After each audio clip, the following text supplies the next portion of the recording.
Una multitud tiembla al pie de una montaña envuelta en nube y fuego. El aire huele a polvo del desierto y a expectativa. Truenos retumban a lo lejos. Un cuerno suena cada vez más fuerte. Imagina miles de personas conteniendo el aliento. Están a punto de escuchar la voz de Dios. Así comienza el pacto en el monte Sinaí. Un momento tan poderoso que las antiguas crónicas dicen, todo el pueblo temblaba. Éxodo 19:16. Pero antes del estruendo, hubo preparación. 3 meses después de escapar de la esclavitud en Egipto, los israelitas llegaron al pie de esta montaña sagrada. Éxodo 19, del 1 al 2. Se les pidió algo inusual: purificarse, lavar sus ropas, abstenerse de ciertas comodidades, estar listos. Tenían que marcar un límite alrededor del monte y no traspasarlo, porque la santidad de ese encuentro requería reverencia. Éxodo 19, 10 al 12. Dios estaba por entregarles su ley, y quería un pueblo consciente y dispuesto. En palabras del propio Dios a Moisés, esta no sería una ley cualquiera, sino la propuesta de un pacto. Si me obedecen y cumplen mi alianza, serán mi posesión más preciada, un reino de sacerdotes y una nación santa. Éxodo 19, 5 al 6. Esa invitación elevaba a un antiguo pueblo de esclavos a socios en una misión divina. Algo impresionante sucedió en ese campamento. Por primera vez dejaron de quejarse y se unieron con un propósito común. El comentarista judío medieval Rashi destaca que el texto bíblico usa el verbo en singular. Israel acampó frente al monte, indicando que todos estaban como un solo hombre, con un solo corazón. Por un momento, ese pueblo diverso estuvo completamente unido en fe y expectativa. Piensa en lo difícil que es lograr que miles de personas sientan un mismo latido. En Sinaí ocurrió. Ahora, ¿por qué importa hoy lo que pasó en una montaña remota hace más de 3000 años? Porque de esas rocas nació algo que toca la esencia de nuestra libertad. En 1956, un famoso director de cine, Cecil B. DeMille, presentó su película, Los 10 Mandamientos, preguntando al público: ¿debe el hombre ser gobernado por la ley de Dios o por los caprichos de un dictador? ¿Son los hombres propiedad del Estado o almas libres bajo Dios? Esta misma batalla continúa hoy, en todo el mundo. Son preguntas que resuenan con fuerza. La historia del Sinaí, dijo DeMille, es la historia del nacimiento de la libertad, y sigue siendo relevante en cada generación. Enganchados por esta imagen poderosa, te invito a adentrarnos en ese antiguo relato y descubrir por qué marcó un antes y un después. Veremos la preparación sagrada, escucharemos las 10 palabras que cambiaron la ética de la humanidad, exploraremos las leyes de justicia que Dios entregó para la vida diaria y presenciaremos la solemne ratificación de un pacto que, hasta hoy, inspira pactos personales y sociales. Este viaje no es solo historia, es un espejo espiritual. Tal vez al final descubras que tú también estás a los pies de tu propio monte Sinaí, listo para escuchar una voz que dé sentido y dirección a tu vida. Enganchados por esta imagen poderosa, te invito a adentrarnos en ese antiguo relato y descubrir por qué marcó un antes y un después. Veremos la preparación sagrada, escucharemos las 10 palabras que cambiaron la ética de la humanidad, exploraremos las leyes de justicia que Dios entregó para la vida diaria y presenciaremos la solemne ratificación de un pacto que, hasta hoy, inspira pactos personales y sociales. Este viaje no es solo historia, es un espejo espiritual. Tal vez al final descubras que tú también estás a los pies de tu propio monte Sinaí, listo para escuchar una voz que dé sentido y dirección a tu vida. Así comienzan los 10 mandamientos, Éxodo 20 del 1 al 17. En hebreo original se les llama las 10 palabras, Aseret Hadibrok, y son el corazón del pacto. La voz declara primero quién habla y por qué tienen que escuchar. Yo soy el Señor tu Dios, que te sacó de la tierra de Egipto, de la casa de esclavitud. Éxodo 22. con esa sola frase, Dios se presenta no con títulos ostentosos de dominación, sino con un hecho histórico liberador. A diferencia de los reyes antiguos, que imponían su ley en nombre de su poder, el Dios de Israel fundamenta su autoridad en el amor y la liberación. Te rescaté de la esclavitud, por eso confía en mí. Esto es revolucionario. Un erudito bíblico nota que en aquellos tratados antiguos, entre reyes y vasallos, el gobernante solía listar sus títulos grandiosos. Aquí Dios simplemente recuerda su acto de amor liberador. Su identidad queda vinculada para siempre con la libertad de un pueblo oprimido. En Sinaí, ley y libertad no se oponen, se abrazan. Lo que sigue son 10 enunciados breves que cambiarían el curso de la ética mundial. No tendrás otros dioses delante de mí, no matarás, no robarás, honra a tu padre y a tu madre. Y así continúa aquella voz enumerando los principios fundamentales para vivir en relación con Dios y con los demás. Estas palabras divinas se tallarían luego en 2 tablas de piedra, simbolizando quizás 2 dimensiones, nuestras obligaciones hacia Dios y hacia el prójimo. Pero atención, más que simples prohibiciones, son compromisos de vida. De hecho, estudiosos señalan que en el hebreo original, muchas de estas frases están en forma de futuro, casi como promesas más que órdenes estrictas. No dicen literalmente no matarás en imperativo, sino no matarás en sentido de no cometerás asesinato en el futuro. Leído así, sugiere algo hermoso. Un pueblo liberado por Dios es un pueblo que ya no deberá, ni querrá, oprimir ni hacer mal. Es como si Dios dijera, porque ahora son míos y libres, ustedes ya no volverán a vivir como esclavos del mal, no caerán en la idolatría, no se lastimarán unos a otros con asesinatos, robos o mentiras. Los 10 mandamientos describen el horizonte de una vida plena en comunidad, más que una mera lista de noes. La gente, sin embargo, estaba sobrecogida. Imaginemos el estruendo de esa voz y la montaña humeante. Los israelitas, atemorizados, le piden a Moisés que él hable con Dios en adelante, para no morir de terror. Éxodo 20, 18 al 19. Habían experimentado la majestad absoluta y sintieron temor reverente. Moisés los calma. No teman, Dios ha venido para ponerlos a prueba, para que su temor reverente hacia Él les impida pecar. Éxodo 20, 20. En otras palabras, esta experiencia no busca paralizarlos, sino imprimir en sus corazones una conciencia profunda del bien y el mal, un ancla moral. El propósito final de la ley es la vida, no el miedo. ¿Qué contienen entonces esas 10 palabras que Dios eligió pronunciar directamente? Contienen, en resumen, la base de una sociedad justa y unida, un Dios único y liberador en el centro, primero y segundo mandamientos, un nombre divino que no debe usarse para el engaño o el mal, tercer mandamiento, un día de reposo, el sábado, cada 7 días para recordar que somos algo más que producción y consumo. Somos almas que necesitan descanso y comunión. Cuarto mandamiento. Piensa qué radical. Ningún otro pueblo antiguo tenía el regalo de un día de descanso obligatorio cada semana. Fue un don único para Israel. Pero también un desafío a la fe. Mientras otras naciones trabajaban los 7 días o forjaban espadas sin parar, Israel debía confiar en que Dios los protegería y proveería si guardaban ese día de reposo. Detrás del sábado hay una lección. Nuestros límites humanos requieren confiar en un cuidado superior, y que la vida no puede reducirse solo a trabajo. Hay un propósito espiritual mayor. Continúa la voz sagrada con mandatos que protegen la estructura misma de la comunidad. Honrar a los padres, quinto mandamiento, significa valorar la familia y la gratitud intergeneracional. No matar, sexto, consagra el valor de la vida.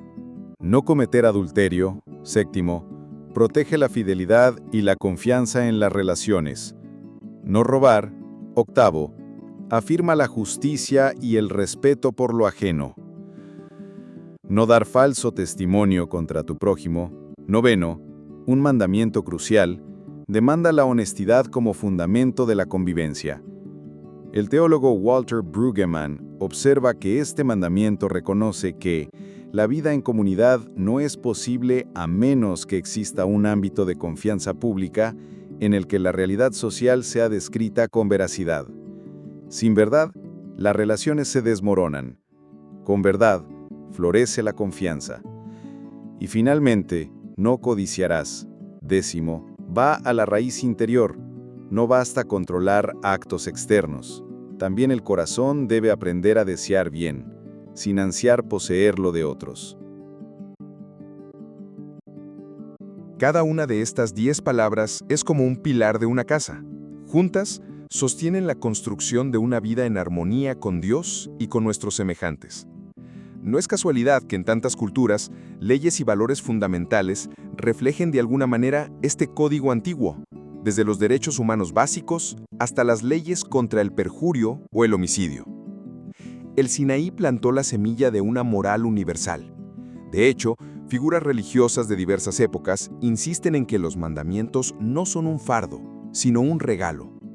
El Papa Benedicto XVI, Joseph Ratzinger, los llamó una especie de código ético para construir una sociedad donde la alianza con Dios ilumina las relaciones humanas, y afirmó que Dios nos dio los mandamientos para educarnos en la verdadera libertad y en el amor auténtico, de modo que podamos ser realmente felices.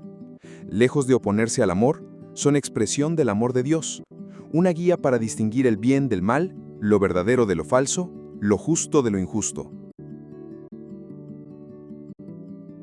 En la cultura actual, a veces se piensa que los mandamientos son anticuados o limitaciones a nuestra libertad personal. Pero la perspectiva creyente es exactamente la opuesta. Son camino de liberación. El Papa Francisco, en nuestros días, recalcó que no debemos ver los 10 mandamientos como limitaciones a la libertad, sino como signos de libertad. Dijo que son un sí al amor de Dios, dado para defender al ser humano y guiarlo hacia la verdadera libertad. Qué diferente suena esto, ¿verdad? Las 10 palabras no son un muro que nos encierra, son una puerta que se abre a una vida más plena y buena. Cada no que contienen en realidad está al servicio de un sí más grande. Sí a la vida, sí a la fidelidad, sí a la honestidad, sí al contentamiento, sí a Dios. Al terminar de proclamar estos mandamientos, el pueblo entero quedó temblando, pero también tocado en lo más profundo. Habían oído la voz del Eterno y recibido su voluntad para ellos.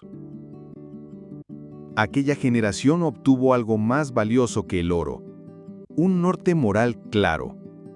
Siglos más tarde, millones de personas siguen encontrando en esas 10 frases una brújula para sus propias vidas. Son breves, pero cada generación vuelve a ellas en busca de orientación. Imagina ahora el rostro de ese israelita común, de pie en el valle, quizás un padre de familia, o una joven que hasta hacía poco era esclava haciendo ladrillos. Ahora acaba de escuchar que el mismo Dios que la liberó le pide que no mienta, que no robe, que descanse cada semana y honre a sus padres. Por primera vez, la vida en comunidad tiene un fundamento sagrado y ético a la vez. Probablemente no comprendían todas las implicaciones, pero sabían que acababan de ser testigos de algo único. Dios les habló directamente. Esa es la esencia de la alianza, una relación en la que Dios se revela y el pueblo responde. Y la respuesta comenzaría a darse muy pronto. Cuando la voz dejó de resonar, la experiencia podría haberse acabado allí, pero Dios tenía más que decir. Moisés ascendió de nuevo al monte Sinaí, esta vez solo, para recibir instrucciones adicionales. Porque una alianza no se sostiene solo en grandes principios generales, necesitaba concreciones prácticas para la nueva sociedad que estaban haciendo. A esas instrucciones detalladas que siguen al Decálogo se les suele llamar el Libro de la Alianza, Éxodo 20, del 22 al 23, 33. Allí, Dios delineó leyes sobre cómo adorarle correctamente, pero también, y sorprendentemente, cómo hacer justicia en lo cotidiano. La espiritualidad y la ética social van de la mano en este pacto. Así, junto a mandatos sobre no fabricar ídolos de plata u oro, Éxodo 20:23, y cómo construir altares sencillos, Éxodo 20, 24 al 26, vienen leyes sobre el trato a los demás, leyes sobre los esclavos hebreos, invitando a la humanidad. Éxodo 21 del 1 al 11. Sobre la responsabilidad por daños y robos, 21, 12 al 36. Sobre la restitución cuando uno causa pérdidas, Éxodo 22 del 1 al 15. Y luego, pasajes que hacen brillar la compasión en medio de un mundo antiguo a veces duro. No maltratarás ni oprimirás al extranjero, porque extranjeros fueron ustedes en Egipto. Éxodo 22, 21. Dios les pide recordar su propio dolor pasado para generar empatía. Un comentarista bíblico nota que aquí Dios apela a la experiencia histórica para fundar la ética. Israel sabe qué se siente ser forastero o esclavo, por eso debe tratar bien al inmigrante y al débil. También se les dice, no explotarás a viuda ni a huérfano, porque si lo haces y ellos claman a mí, ciertamente oiré su clamor. Éxodo 22, 22 al 23.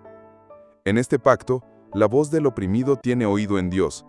Qué idea tan revolucionaria en la antigüedad y aún hoy tan desafiante. Estas leyes sociales muestran que la santidad no es solo rito, es también justicia.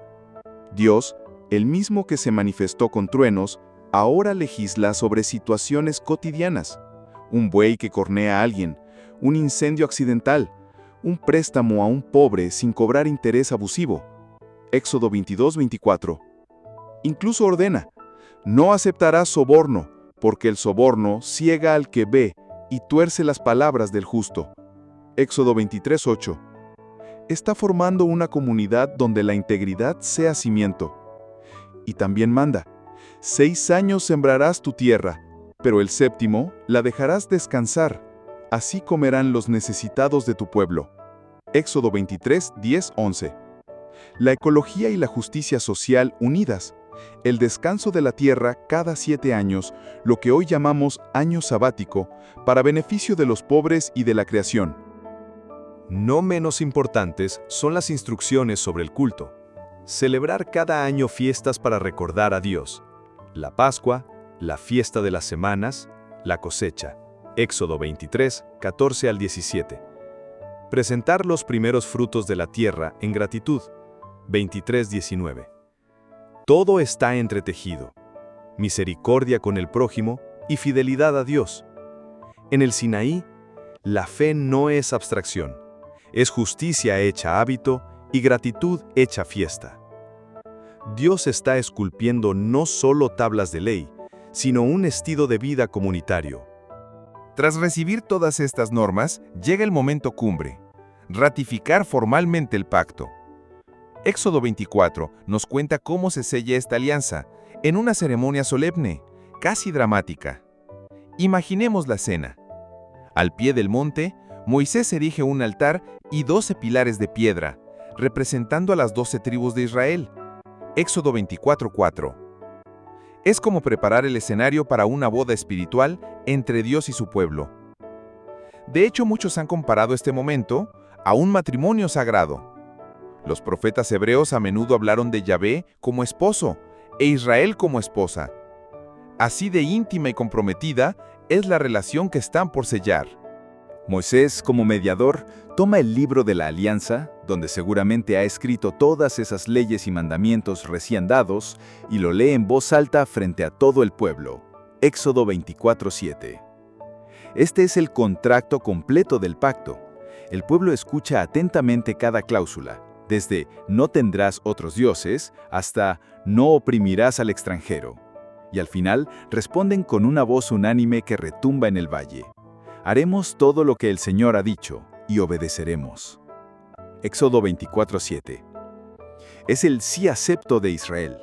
Si antes estuvieron temerosos, ahora dan un paso de fe colectivo. Conscientes de la magnitud del compromiso, se entregan a él.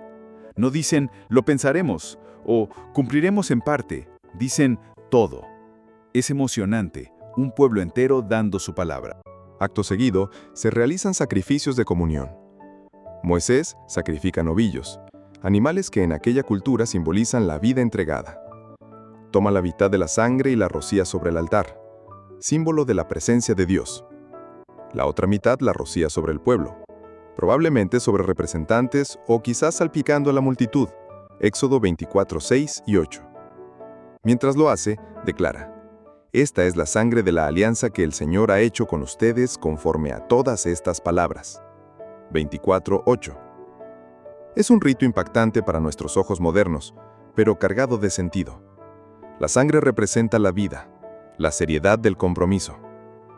Al ser rociados con esa sangre sacrificial, es como si dijeran que nuestras vidas queden unidas a la vida que Dios nos ofrece, que así de serio es nuestro pacto, de vida o muerte, de todo corazón. En términos modernos, sería como firmar con sangre un contrato, pero aquí es Dios y el pueblo entrelazando destinos. Dios entrega su promesa, el pueblo entrega su lealtad. Quedan vinculados por un destino común. Y entonces ocurre algo maravilloso, casi místico. Moisés sube otra vez al monte, pero esta vez no va solo.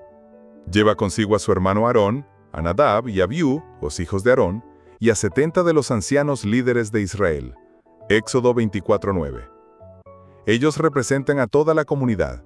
Suben parcialmente la montaña, no hasta la cima, pero sí a una altura especial, y allí tienen una visión de Dios mismo. El texto narra con asombro: Vieron al Dios de Israel. Debajo de sus pies había como un embaldosado de zafiro, tan claro como el mismo cielo. Éxodo 24:10. Es una descripción poética de lo indescriptible, como si el firmamento azul transparente estuviera bajo los pies de Dios. Nos da a entender belleza, claridad, trascendencia. Y lo más sorprendente, pero Dios no extendió su mano contra los nobles de Israel. Ellos vieron a Dios y entonces comieron y bebieron. Éxodo 24:11. ¡Qué escena tan profunda! Estos líderes comparten una comida sagrada en la misma presencia de Dios. En la cultura de aquel entonces, y aún hoy, compartir la mesa es signo de amistad, de confianza. Investigaciones históricas muestran que en el antiguo Cercano Oriente era costumbre sellar pactos importantes con un banquete. Comer juntos simbolizaba la unión de las partes, la paz establecida. Aquí vemos exactamente eso, un banquete de pacto. Dios, por así decirlo, permite que se sienten a su mesa. Que Yahvé no extendiera su mano contra ellos significa que, a pesar de haber visto una manifestación divina, lo que normalmente ningún mortal sobreviviría, según la creencia, Dios los acoge en comunión en vez de castigarlos. Es el sello final. Ya no son esclavos temblorosos, son socios en la mesa de Dios. ¿Puedes imaginar a Moisés y esos ancianos compartiendo pan, quizá vino, con el corazón rebosante? Estamos comiendo y bebiendo ante Dios. Y seguimos con vida. La alianza está oficialmente inaugurada con alegría y reverencia. Muchos ven en este momento ecos que resuenan en otras partes de la Biblia. Por ejemplo, en la última cena del Nuevo Testamento, Jesús habla de la sangre de la nueva alianza y comparte pan y vino con sus discípulos, señalando un nuevo pacto. No es coincidencia, Sinaí queda como arquetipo de toda alianza sagrada. De hecho, la metáfora del matrimonio se refuerza. Así como una boda suele culminar en un banquete de bodas, aquí los votos del pacto Sinaí, las promesas mutuas entre Dios y pueblo, culminan en un banquete espiritual. Por eso más adelante los profetas poetizarán diciendo que Israel rompió su promesa matrimonial cuando fue infiel, o cantarán que Dios anhela recuperar a su esposa. El Sinaí fue un casamiento espiritual con todo y fiesta. Con esta experiencia cumbre, concluye la formalización del pacto. Moisés permanecerá en el monte 40 días y 40 noches más, recibiendo las tablas de piedra escritas por el dedo de Dios. Éxodo 24:12 y 18.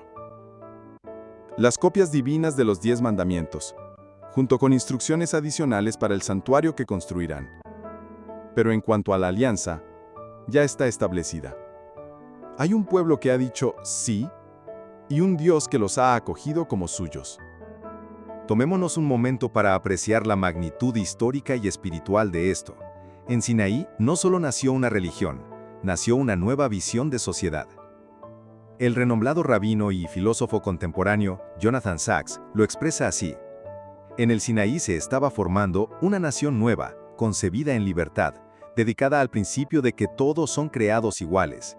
Una sociedad radicalmente distinta a la tiranía de Egipto, sostenida no por el poder, sino por el libre consentimiento de sus ciudadanos para regirse por un código moral y por un pacto con Dios. Es como si en ese remoto desierto se hubieran plantado las semillas de conceptos que mucho después inspirarían las democracias y la idea de derechos universales. Sacks señala que pensadores de la libertad, desde Milton y Locke hasta los fundadores de Estados Unidos, bebieron más de la Biblia hebrea que de Platón. En Sinaí, siglos antes de Atenas, nació la idea de que una comunidad humana puede guiarse por principios éticos compartidos, bajo la soberanía de un Dios justo, en vez de por la mera fuerza de los gobernantes. Es asombroso pensar que, sin este momento, frases como «todos los hombres son creados iguales» podrían no existir en nuestra cultura. La Alianza del Sinaí infundió en la historia la noción de que la autoridad suprema es moral y divina, no tiránica. El pueblo que minutos antes era un grupo de antiguos esclavos asustados, ahora es una nación en pacto con Dios, con una ley que los distingue y una misión que los trasciende. La escena del Sinaí termina con esperanza. Tienen una brújula moral, una cercanía inédita con lo divino y una tierra prometida a la cual llevar todo esto. Por supuesto, la historia continuará con desafíos. Habrá caídas, como el triste episodio del becerro de oro después, pero nada podrá borrar este contrato firmado en fuego y espíritu. Dios e Israel quedaron vinculados para siempre en ese monte ardiente. Hoy, tantos siglos después, aquel pacto en el monte Sinaí sigue enviando su eco. Tal vez no caminamos por desiertos ni vemos montañas en llamas, pero la voz de Sinaí aún nos habla. ¿La escuchas? Es un susurro en la conciencia que nos invita a vivir con propósito, libertad y responsabilidad. Es un llamado a cada uno de nosotros, aquí y ahora. Piensa en esto. Todos, en algún momento de la vida, llegamos a un pie de la montaña metafórico, un punto de inflexión donde debemos decidir quiénes seremos, qué valores seguiremos.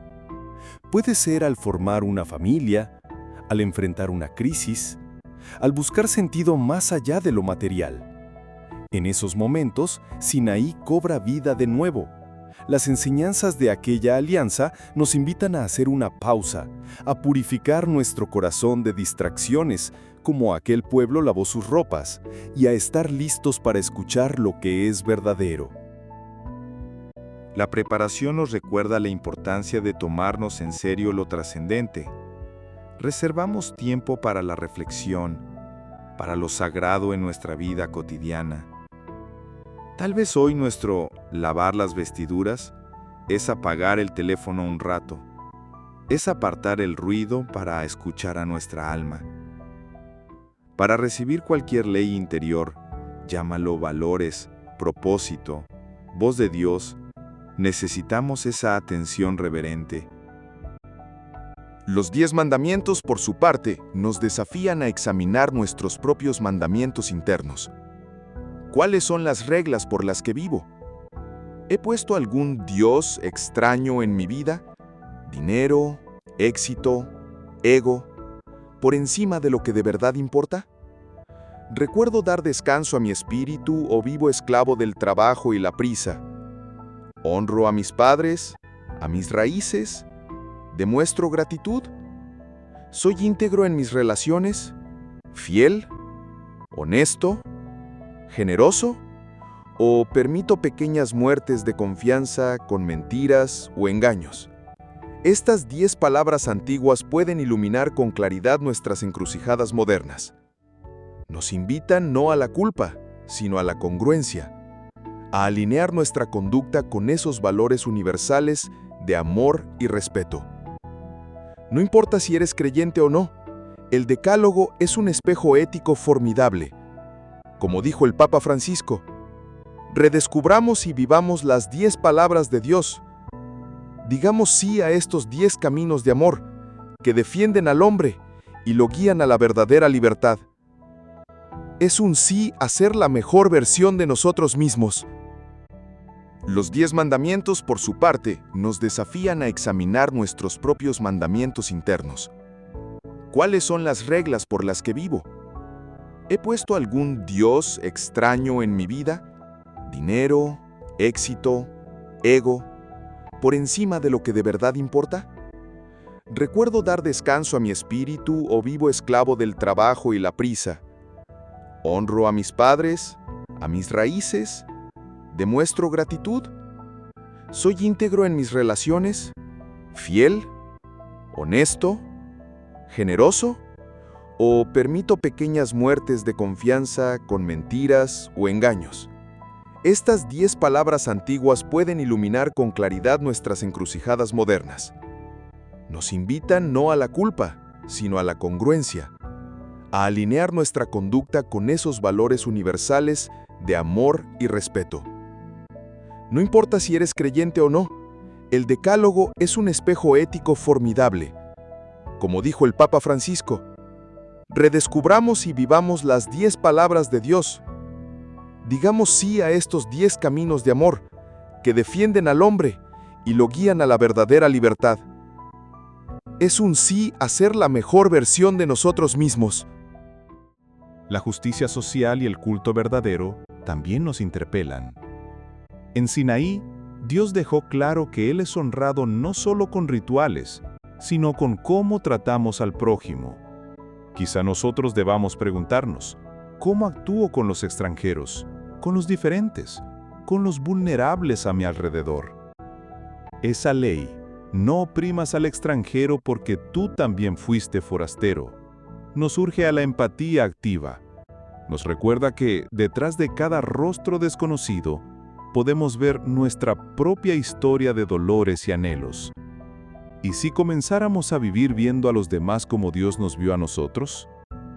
Asimismo, asegurar la justicia, no mentir, no sobornar, no abusar del débil, son actitudes que podemos aplicar día a día, en lo pequeño, siendo honestos en el trabajo, defendiendo al que sufre bullying, alzando la voz ante la corrupción o la injusticia, aunque sea impopular. Cada vez que eliges la integridad sobre la ventaja fácil, resuene Sinaí. Cada vez que perdonas en vez de vengarte o compartes con el necesitado en vez de acumular, resuena Sinaí.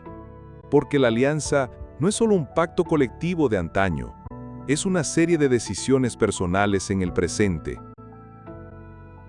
Y hablemos de la ratificación del pacto en términos personales. En la vida, todos hacemos pactos. Promesas matrimoniales, compromisos de amistad, lealtades a causas, incluso pactos con nosotros mismos, como voy a ser fiel a mis sueños.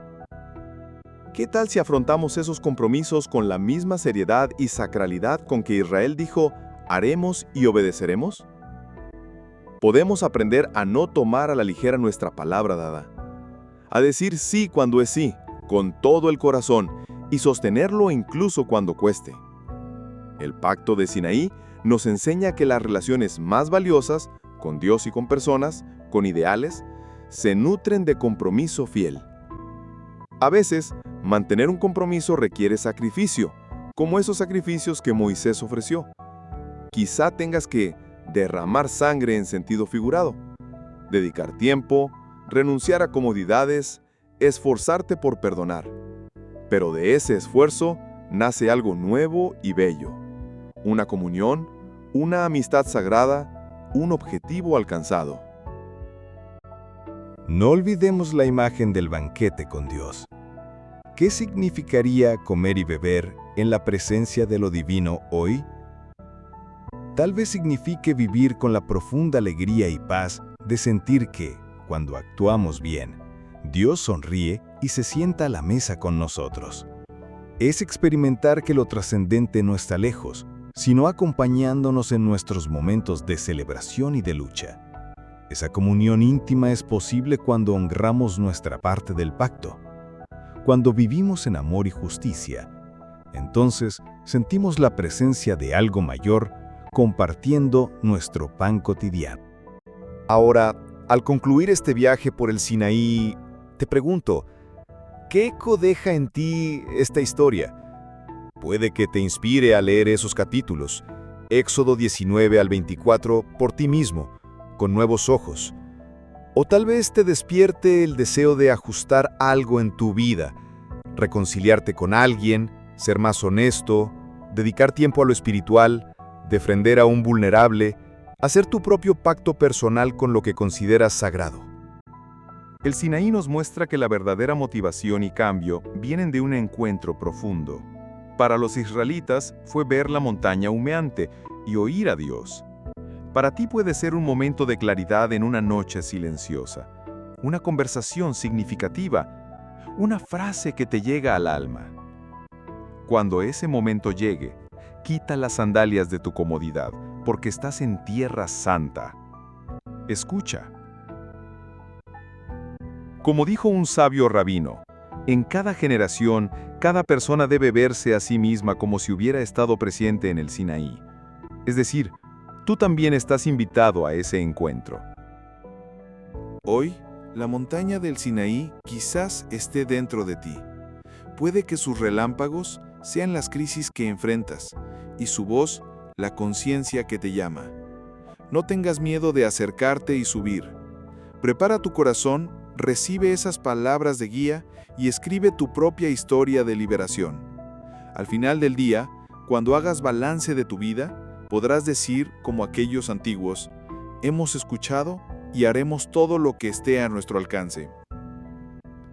Y entonces, imagina a Dios, el universo, el amor, como quieras llamarle, sellando ese compromiso contigo, dándote la mano, sentándose a la mesa de tu vida. Este es el llamado, que la alianza del Sinaí no se quede en las páginas de la Biblia, sino que cobre vida en ti. Que su mensaje de unidad, ética y amor en acción te motive cada día. Que descubras en tu camino personal esas alas de águila con las que Dios cargó a Israel, Éxodo 19:4, y te dejes llevar hacia alturas de propósito y significado. Al salir de este video, lleva contigo esta reflexión. Tú también puedes ser parte de una historia sagrada. Tus decisiones justas, tu fidelidad en lo pequeño, tu sí al amor y a la verdad, escriben líneas nuevas en la gran historia de la libertad humana que comenzó en una montaña ardiente.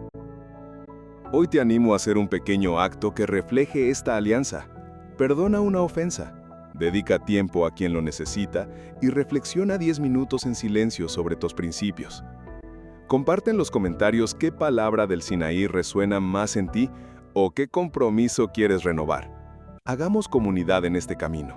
Y recuerda, la voz que habló en el Sinaí sigue hablando en tu interior, guiándote hacia una vida más libre, más plena y más auténtica.